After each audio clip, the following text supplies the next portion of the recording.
So 23 and a half hours is about a beloved teacher who is accused and ultimately convicted of sexual misconduct in the classroom. I wrote the play because I feel like it's a conversation that needs to be had with some nuance. And I also felt every time a new headline would come out about someone being accused or convicted of some kind of sexual crime or misconduct, if that person had a partner and a family, we often assume what's happening in that relationship and in that family, or we just don't think about the partner or the family at all. So Tom, although he's convicted, proclaims his innocence throughout. And we don't ever, he doesn't have that monologue to the audience that the rest of the characters don't get to hear, where we get to see the inner workings of what's happening inside his mind. We do see moments where perhaps he's wrestling with, well, I didn't do what they say I did because it was consensual, or I didn't do what they say I did because it might be that he believes he didn't do anything at all. It might be that he didn't do anything at all. But regardless, he has been convicted and he's served time.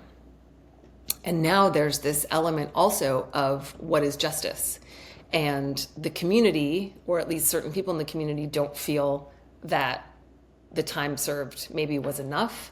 They're kind of set out on punishing the family as well.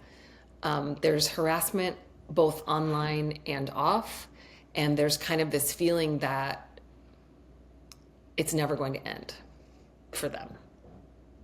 I think it's one of those plays where there is a lot to talk about afterwards. And it's not necessarily the conversation of did he or didn't he. That's almost, I don't want to say irrelevant, because of course it's relevant, but it's more about what would you do in this situation? How do you, let alone not even just about whether you stay in this relationship or don't stay in this relationship, how do you go on when everything that you knew about life has been completely altered? I think we have put together an absolutely stellar cast. I think it's going to be just on fire. I also think that there's just a lot of stuff around this issue that we haven't talked about from this perspective. The ripple effects go far and wide. So I think that's another reason that people will find interesting.